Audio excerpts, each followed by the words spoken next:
네, 하나님 말씀 보겠습니다. 창세기 42장 26절부터 38절까지 말씀입니다. 창세기 42장 26절부터 38절까지입니다. 말씀은 29절부터 35절까지 교독하겠습니다. 29절부터 35절까지 교독합니다. 그들이 가나안 땅에 돌아와 그들의 아버지 야곱에게 이르러 그들이 당한 일을 자세히 알리어 아뢰되 그 땅의 주인인 그 사람이 엄하게 우리에게 말씀하고 우리를 그 땅에 대한 정탐꾼으로 여기기로 우리가 그에게 이르되 우리는 확실한 자들이요 정탐꾼이 아니니라. 우리는 한 아버지의 아들 12형제로서 하나는 없어지고 막내는 오늘 우리 아버지와 함께 가나안 땅에 있나이다 하였더니 그 땅의 주인인 그 사람이 우리에게 이르되 내가 이같이 하여 너희가 확실한 자들임을 알리니 너희 형제 중에 하나를 내게 두고 양식을 가지고 가서 너희 집안의 굶주림을 구하고 너희 막내 아우를 내게로 데려오라. 그러면 너희가 정탐꾼이 아니요 확실한 자들임을 내가 알고 너희 형제를 너희에게 돌리리니 너희가 이 나라에서 무역하리라 하리라 하고. 같이 봅니다. 각기 자루를 썼고 본즉 각 사람의 돈뭉치가 그 자루 속에 있는지라. 그들과 그들의 아버지가 돈뭉치를 보고 다 두려워하더니 역사의 한 장을 기록할 정도로 극심한 기근이 애굽을 비롯한 고대 근동 지방에 임하게 되면서 많은 사람들은 식량난에 처하게 됩니다. 그래서 여기저기로 식량을 찾아 나섰는데 그때 요셉을 통해서 이 기근을 차근차근 준비해 왔던 애굽 땅에만 곡식이 있었습니다. 그 소문을 들은 각국의 백성들은 애굽으로 모여들게 됐고 야곱 역시 그 아들들을 애굽으로 보냅니다. 그렇게 해서 곡식을 구하는 행렬 가운데 요셉의 형제들도 포함이 됩니다. 요셉의 형제들은 헤브론에서 애굽까지 무려 400km 이상의 여정을 걸어왔습니다. 그리고 애굽의 절차에 따라 모두가 총리인 요셉을 아련해야 했습니다. 나라의 2인자, 이 총리 앞에서 고개를 들 수나 있었겠습니까? 그저 요셉의 형들은 머리를 조아리고 있었을 뿐이고 당연히 요셉을 알아보지도 또 요셉이 총리일 것이라고는 꿈에도 생각지 못했을 것입니다. 그런데 요셉은 22년이 지난 세월 속에서도 자기 형들을 한눈에 알아봤습니다.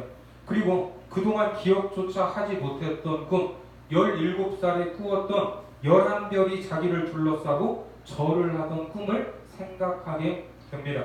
그런데 가만히 보니까 그 자리에 10명의 형들은 있었지만 누가 없었어요? 자기 동생 베냐민은 보이지 않았습니다. 요셉의 입장에서는 아버지의 사랑을 받았던 자기를 죽이려고 했고 또 애굽으로 팔아버린 형들을 의심하지 않을 수 없었을 것입니다.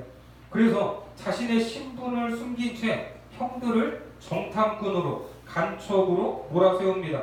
어떻습니까? 곡식을 구하러 먼 애굽까지 왔는데 갑작스럽게 정탐꾼으로 몰리게 된 형제들은 당황하지 않을 수 없었습니다.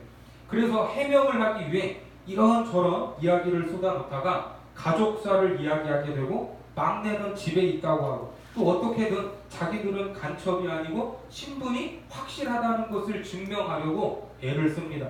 그렇게 묻지도 않은 말까지 요셉 앞에 다 쏟아놓게 되죠. 그래서 요셉은 그 진실함을 증명하는 방법으로 너희가 집에 있다고 말한 그 막내 동생을 데려오라면서 형제 중 한 명 시므온을 볼모로 잡아두게 됩니다. 이런 일련의 과정들을 통해서 요셉이 알게 된 것은 형들이 22년 전에 있었던 그 사건을 생생하게 기억하고 있다는 사실과 또 자기들이 당하고 있는 황당한 간첩 누명과 감당할 수 없는 고통스러운 상황을 요셉에게 저질렀던 행위, 돌이킬 수 없는 죄악의 결과라고 해석하면서 자책하는 모습을 보게 됩니다. 형들의 이런 모습을 보면서 요셉은 그 마음이 울컥했고 마음에 큰 위로를 얻게 됩니다. 하지만 여전히 자기 신분을 감춘 채 엄한 모습으로 형들을 대하면서 진실함을 증명하라고 압박을 합니다. 결국 형들은 요셉의 요구대로 막내 동생 베냐민을 애굽으로 데려와야 하는 큰 숙제를 안고 떠나게 됩니다. 자, 지난 본문의 마지막 부분을 보겠습니다. 24절과 25절 말씀 같이 봅니다. 시작. 요셉이 그들을 떠나가서 울고 다시 돌아와서 그들과 말하다가 그들 중에서 시므온을 끌어내어 그들의 눈 앞에서 결박하고 명하여 곡물을 그 그릇에 채우게 하고 각 사람의 돈은 그의 자루에 도로 넣게 하고 또 길 양식을 그들에게 주게 하니 그대로 행하였더라. 자, 여기 보면 25절에서 눈에 띄는 부분이 있습니다. 요셉이 곡식을 판 돈을 다시 그 자루에 넣게 한 겁니다. 돈을 몰래 넣어서 정탐꾼 누명에다가 이제는 도둑 누명까지 뒤집어 씌우려고 한 겁니다. 하지만 형제들은 그것도 모르고 요셉이 시키는 대로 시므온만 남긴 채 고향 땅으로 향하게 됩니다. 자, 오늘 본문 26절과 27절 말씀을 보면 그들이 곡식을 나귀에 싣고 그곳을 떠났더니 같이요 한 사람이 여관에서 나귀에게 먹이를 주려고 자루를 풀고 본즉 그 돈이 자루 아귀에 있는지라. 자, 그렇게 가는 여정에 중간에 여관에서 나귀에게 먹이를 주려고 하다가 자루 속에 있는 돈을 발견하게 된 거예요. 그랬더니 28절에서 뭐라고 합니까? 그가 그 형제에게 말하되 내 돈을 도로 넣었도다. 보라, 자루 속에 있도다. 이에 그들이 혼이 나서 떨며 서로 돌아보며 말하되 하나님이 같이요 시작. 하나님이 어찌하여 이런 일을 우리에게 행하셨는가 하고. 자, 혼이 나서 떨며 이 혼, 이것은 마음과 심장이라는 뜻으로 지금 심장이 떨려서 기절할 것 같다는 말입니다. 이처럼 생각지도 못한 일이 생기면서 서로 한탄하는 것. 내 돈을 도로 넣었도다. 보라, 자루 속에 있도다. 지금 요셉의 형들이 곡식을 챙겨서 고향으로 돌아가는 길이었지만 그 발걸음이 가볍겠어요? 가볍지 않겠어요? 가볍지 않습니다.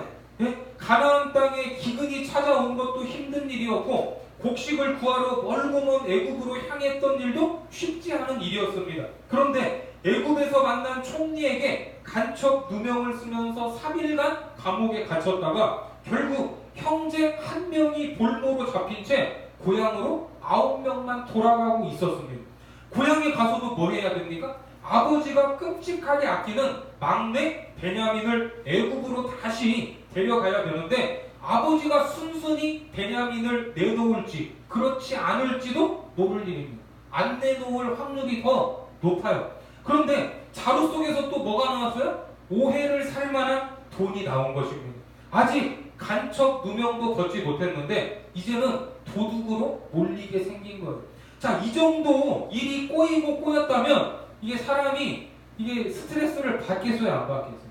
엄청 받겠죠. 아마 견디기가 쉽지 않았을 것입니다. 그냥 다 내팽개쳐버리고 어디로든 도망가고 싶었을 것입니다. 그런데 이 형제들이 과거의 모습과는 다르게 성질대로 충동적으로 반응하지 않았습니다.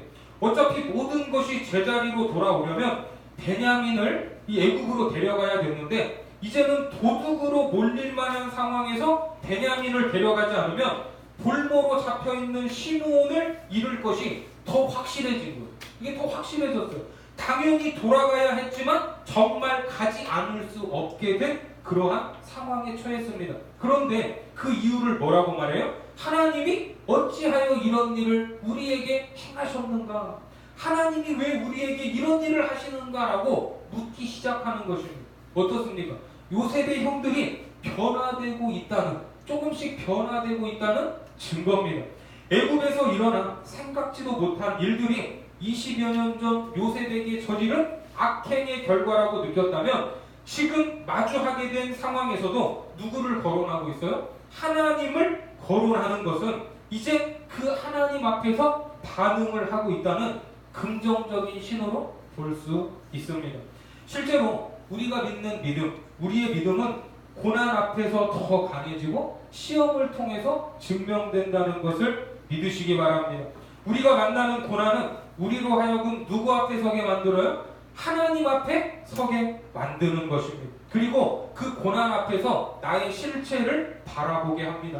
그러는 의미에서 요셉의 형제들도 변화되어야 할 존재였고, 동시에 아들들이 겪고 있는 이 사건들은 결국 누구를 향하고 있냐면 아버지 야곱을 향하고 있습니다. 그래서 아들들은 아버지 야곱에게 애굽에서 겪은 일을 그대로 소상히 자세하게 설명합니다. 자, 오늘 우리가 읽었던 본문이죠. 29절부터 34절까지의 내용이 그 내용이에요.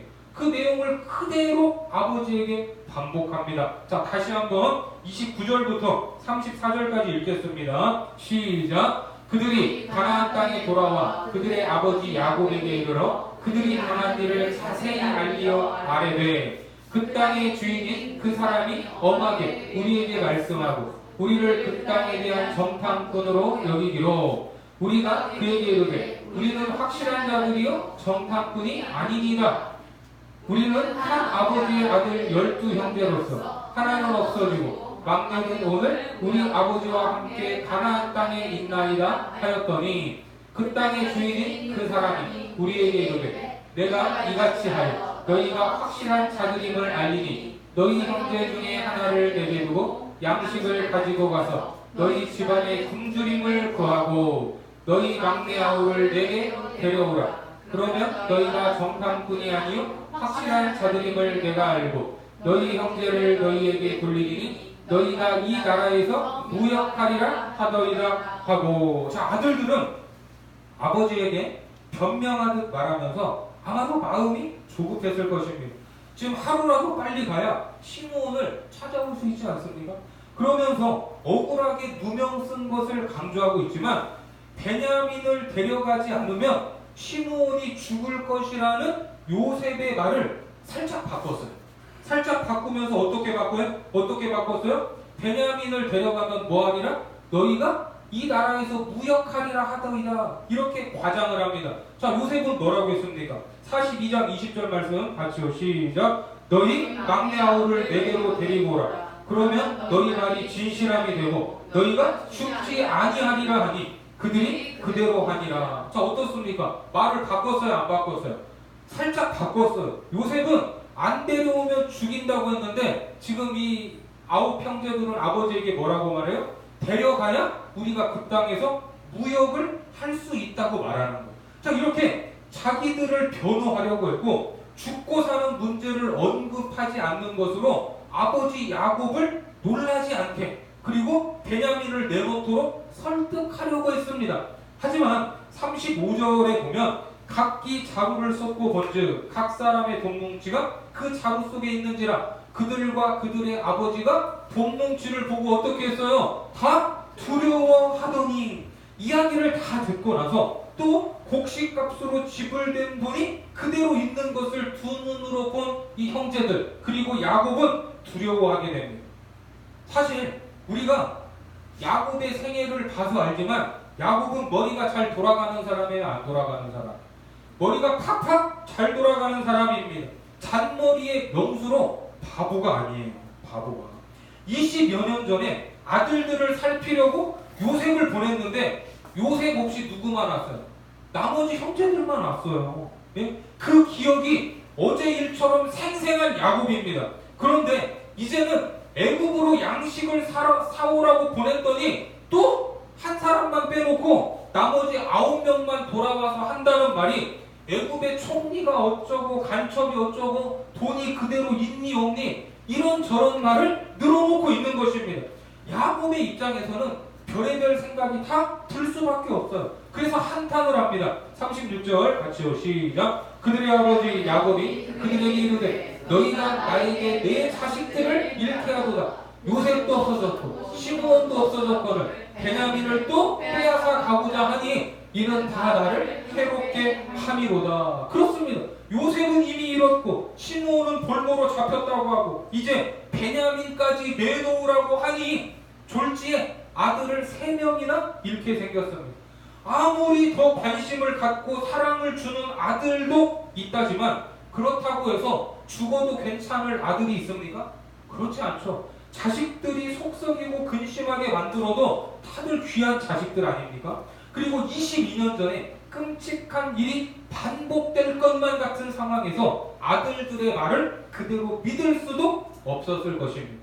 그런데 아들들이 야곱에게 전했던 말, 아까 지금 오늘 우리가 이 본문으로 읽었고 지금 또 반복해서 읽었죠. 29절부터 이 애굽에서 있었던 일, 이것을 그냥 한 줄로 야곱의 아들들이 애굽에서 있었던 일을 그대로 전했더라, 이렇게 말 한마디만 해도 이 독자들은 내용을 알아요, 몰라요? 내용을 알죠. 그런데 그 내용을 굳이 6절을 할애하면서 반복하고 있습니다. 똑같은 내용. 우리는 지난 주일에 보고 이제 한 주 지나서 보니까 다시 반복하면 기억도 나고 좋지만 사실 42장에 같이 기록된 내용이기 때문에 그냥 한마디로 그대로 전했더라 이렇게 생략을 해도 무방할 것 같지 않습니까? 그런데 똑같은 내용을 반복하고 있어요. 일단 성경이 반복을 한다면 그것은 중요하다는 뜻입니다. 뭐가 중요할까요? 야곱의 아들들이 말하는 이 부분 29절 이하의 내용들은 사실을 그대로 반복하는 것 같지만 사실은 반복이 아니라 애굽에서 있었던 사건을 이제 야곱에게 설명하는 것이고, 이런 자세한 설명을 통해서 그 초점이 누구를 향하고 있어요? 야곱을 향하고 야곱이 어떻게 반응할 것인가를 주목하는 것입니다. 이해가 되십니까? 지난 시간에 봤듯이 42장이 시작하면서 주어가 야곱이라고 했다가 이스라엘이라고 했다가 왔다 갔다 하지 않았습니까? 이 말은 무슨 말이에요? 이스라엘이라는 거룩한 이름을 하나님께 받은 야곱이었지만 이 야곱이 온전하게 이스라엘로 변화됐어야 안 됐어요? 변화되지 못했다는 뜻입니다. 그래서 이스라엘이라는 이름을 받은 야곱을 진짜 이스라엘로 만들어 가시는 하나의 과정인 거예요. 이 일련의 사건들이. 야곱 뜻이 뭡니까? 움켜잡다는 뜻이죠. 움켜잡다는 뜻으로 요셉을 잃고 나서 지금은 누구를 움켜잡고 있어요? 베냐민을 움켜잡고 있는 야곱입니다. 베냐민을 또 빼앗아 가고자 하니 나는 베냐민 없으면 죽는다 이렇게 생각을 하는데 그가 붙잡고 있던 이 베냐민을 빼앗길 상황과 마주하게 된 것입니다. 어떻습니까? 우리가 야곱의 삶을 봐서 알지만 처음에는 뭔가 잘 되는 것처럼 보였지만 전체적으로 보면 잘 풀린 인생 같아요? 안 풀린 인생 같아요? 잘 안 풀린 인생 같습니다. 처음에 형의 장자권을 빼앗고 아버지를 속여서 축복을 받았습니다. 이게 자기 생각대로 됐어요? 안 됐어요? 잘 됐어요. 장자권도 뺏고 축복도 받았으면 이제 앞으로 하는 일마다 잘 풀리고 잘 돼야 될 거 아닙니까? 그런데 아버지와 형을 속인 후에 더 이상 함께 할 수 없었습니다. 그래서 외삼촌 라반의 집으로 도망을 치게 되는데 라반은 어떤 사람이었어요? 잔머리의 고수였습니다. 야곱도 잔머리로 원하는 것을 다 얻어왔는데 라반은 야곱보다 몇 수 위에 앉아있는 사람이었어요. 그래서 야곱은 삼촌이었지만 사기 결혼을 포함해서 온갖 사기를 당하고 계속 속으면서 삼촌 집에서 고생을 합니다. 결국 그 집에서도 야반도주 하다시피 도망 나와서 가나안 땅으로 다시 돌아오지 않습니까? 그런데 그 길에 그렇게 자기가 사랑하고 아꼈던 누구를 잃어요? 라헬을 잃게 됩니다. 이런 인생이 어디 있어요? 또 약복 강가에서는 하나님과 씨름을 하다가 화또뼈를 맞아서 평생 지팡이를 짚고 살아야 하는 장애인으로 되어버렸어요. 장애인. 그것뿐만이 아니죠. 사랑했던 라헬의 아들 중 가장 사랑하는 아들 요셉의 피 묻은 옷을 부둥켜 안고 통곡해야 했습니다. 그 고통을 20여 년간 품고 있어야 했어요. 이제는 극심한 기근을 만나서 아들들을 애굽으로 보내지 않으면 살 수 없는 지경까지 이르렀는데 애굽에 갔던 10명의 아들 중에 하나는 볼모로 잡혔고 거기에다가 베냐민까지 이룰 수 있다는 두려움을 맞이하게 된 겁니다. 야곱이 왜 이런 고통을 당해요? 예? 야곱은 과연 축복을 받은 사람이 맞습니까? 지금 이런 인생을 살고 있다면? 예? 하루도 바람 잘 날이 없어요. 바람 잘 날. 그 위대한 기독교 변증가였던 이 C.S. 루이스라는 분이 계십니다. C.S. 루이스. 이 많은 기독교인들에게 도전과 감동을 줬던 이 주옥 같은 작품들이 많아요. 뭐 순전한 기독교, 고통의 문제, 스크루테이프의 편지 등등. 자, 이런 이 작품들이 많은데 이분이 이 아내, 자기 아내 조이라는 이 아내를 암으로 잃고 난 뒤에 쓴 이 헤아려 본 슬픔이라는 책이 있습니다. 이 아내를 잃고 난 후에 적은 일기예요. 일기 형식의 글인데 열심히 아내를 위해서, 암에 걸린 아내를 위해서 기도했는데 결국 죽었어요. 그리고 그 이후에 이제 그 기록한 글들을 보면 하나님을 원망하는 내용들로 가득 차 있습니다. 그때 그분의 나이가 이제 60이 넘었을 때였는데 이제 그 이후 몇 년 후에 루이스도 하나님 품으로 갔으니까 그 일기는 어쩌면 C.S. 루이스의 인생 말년의 신앙 상태를 보여주는 것입니다. 기독교 변증가로서 논리적인 글, 샤프한 글들로 많은 기독교인들에게 도전을 줬어요. 도전을 줬는데 말년에는 어떤 글을 썼어요? 하나님을 원망하고 하나님에 대한 돕기, 서운함으로 가득한 일기를 남기면서 심지어는 하나님의 선하심까지도 의심하고 있습니다. 한마디로 어떻게 선하신 하나님이 자기가 사랑하는 자녀들에게 이토록 감당하기 어려운 고통과 아픔을 허락하실 수 있느냐? 그게 질문이에요. 그게.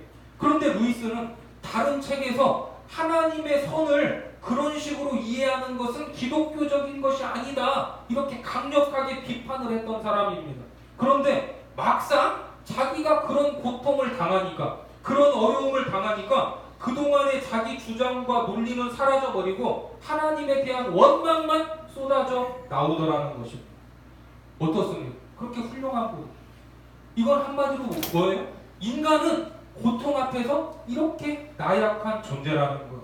하나님은 여러 가지 신학적인 지식과 도전적인 책으로 마치 고통에 대해 다 아는 것처럼 보였던 그의 말년에 감당하기 어려운 고통을 통해서 무엇을 드러내셨어요? 그의 연약함과 무력함, 그리고 그 안에 있었던 불신앙을 폭로하신 것입니다.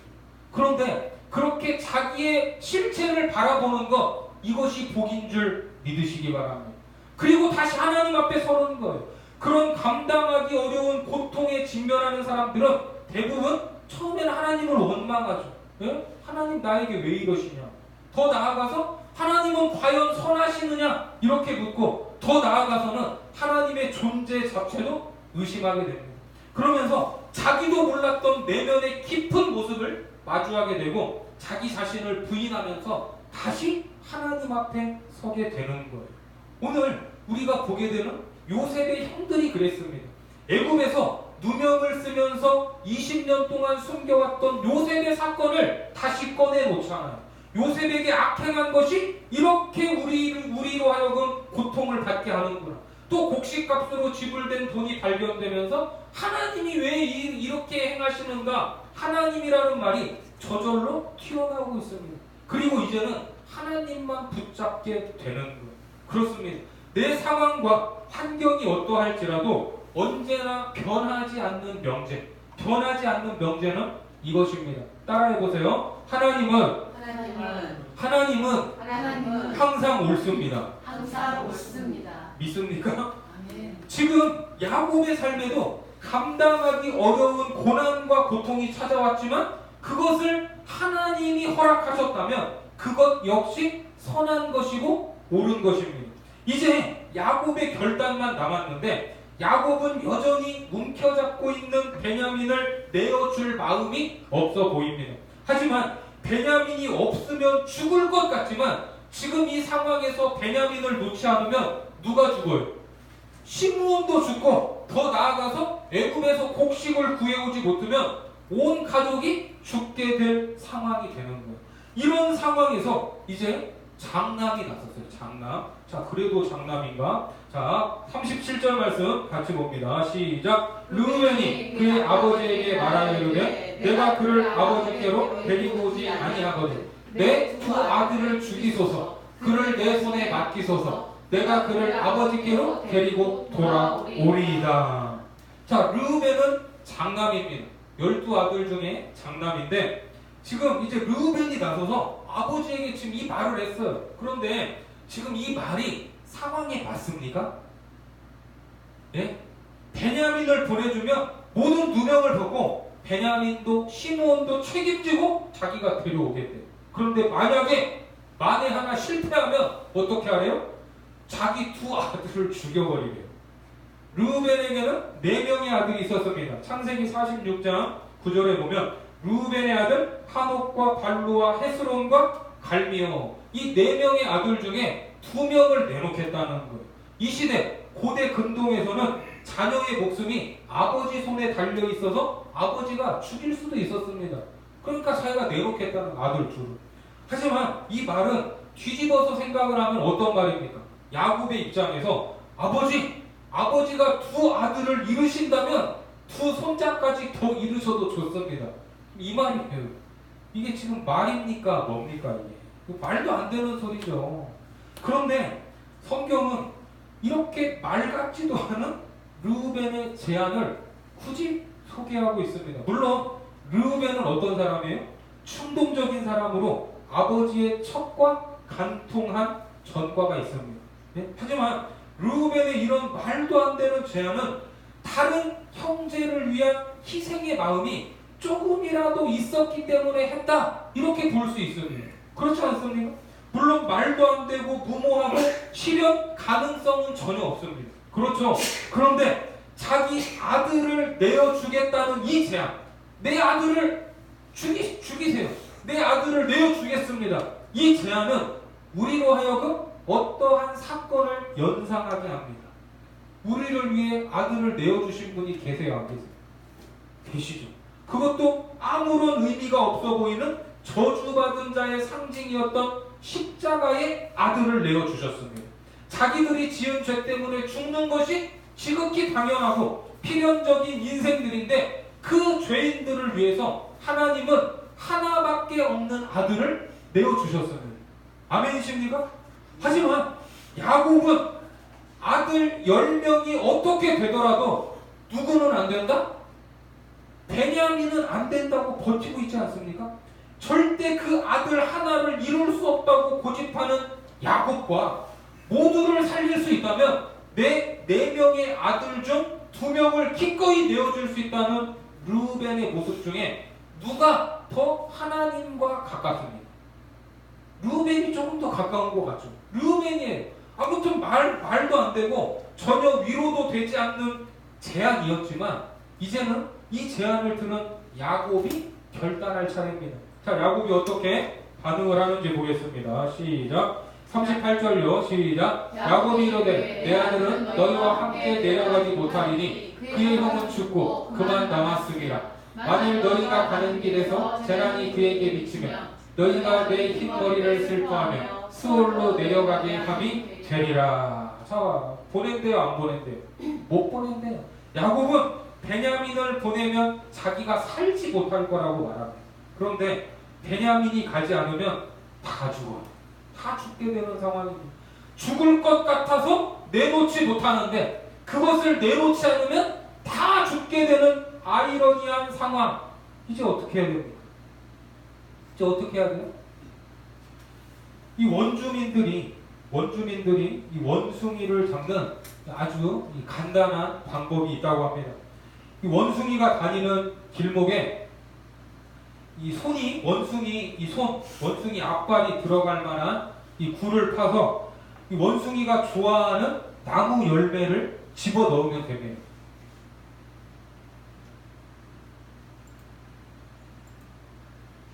좀 빨리 좀 들어주세요.